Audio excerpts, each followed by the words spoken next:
यानंतर मी नितीन सरवडे साहेबांना विनंती करेन की त्यांनी भीमरावांचं स्वागत करावं.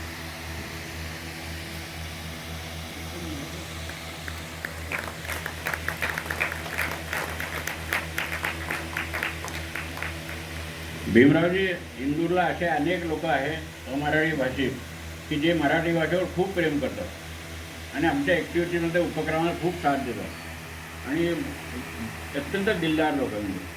तर अशापैकी काही लोक उर्दू, मराठी, हिंदी यावर खूप सशक्त कमांड म्हणजे सिद्ध असतं लोक.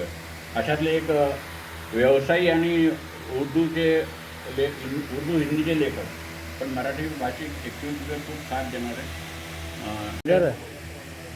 महाराष्ट्रातनं येऊन इथे खूप नाव गाजवून राहिले. पता गीता बंद. अच्छा अच्छा, मैं तो ये प्रोग्राम में हूँ यहाँ पे,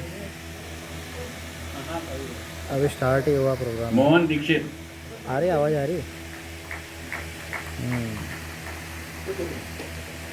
ठीक है. हो हो आता हूँ, लगाता हूँ बरोबर. शिशिर हरमाळकर.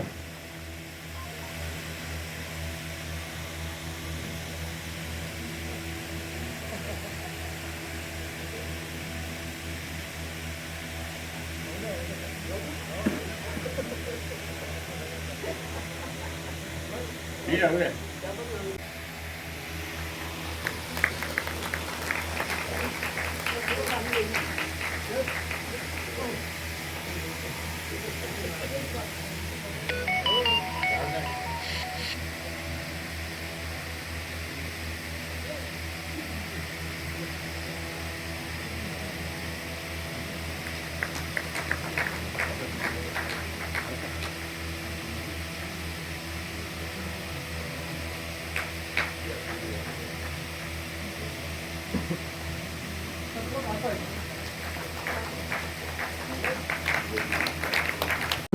अजूनही वाटतो, पण तो बॅकलॉग आम्ही भरून काढला आहे आमच्या सततच्या बोलण्याने, विचारांच्या आदानप्रदानाने, गझलच्या ऐकवण्याने आणि भेटींनी.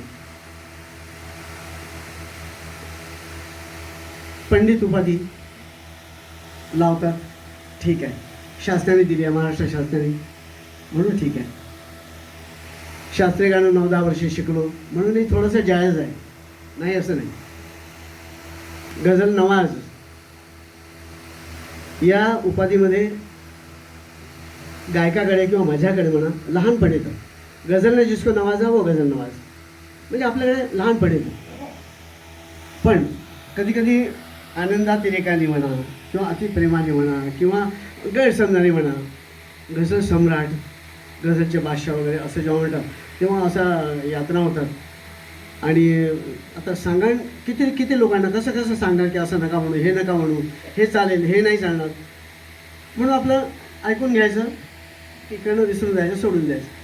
पण खरं अर्थ जिथे सांगावंसं वाटतं, स्पष्ट करावंसं वाटतं की हे बरोबर नाही, हे चूक आहे, तिथं सांगितलं पाहिजे की कला किंवा आपण जिच्या भरोशावर जगतो, वाढतो, पनपतो, ती आपली आई असते. आपली कला आपली आई असते आणि आपल्या आईचा कोणी बादशाह, कोणी सम्राट होऊ शकत नाही, अशी माझी धारणा आहे, पक्की धारणा आहे. म्हणून गझल सम्राट मला आवडते.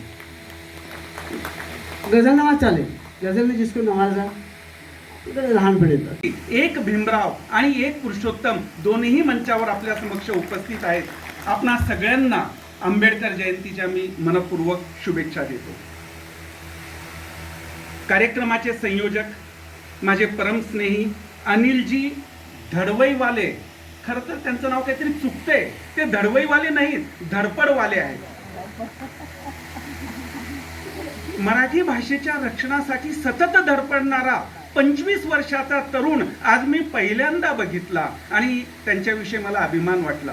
अनिलजी, मी सांगतो तुम्ही शिवाजी महाराजांपेक्षाही नशीबवान आहात, कारण शिवाजी महाराजांच्या बरोबर केवळ 8 मावळे होते पहिल्यांदा. तुम्ही सांगितलं की 25-50 लोक तुमच्या बरोबर आलीत पहिल्यांदा, आणि आज मी बघतोय सभागृहामध्ये 55 मावळे उपस्थित आहेत. म्हणजे नक्कीच अनिलजी शिवाजी महाराजांच्या पेक्षाही नशीबवान आहेत आणि तसंच कर्तृत्व ते मराठी भाषेच्या रक्षणासाठी करून दाखवतील.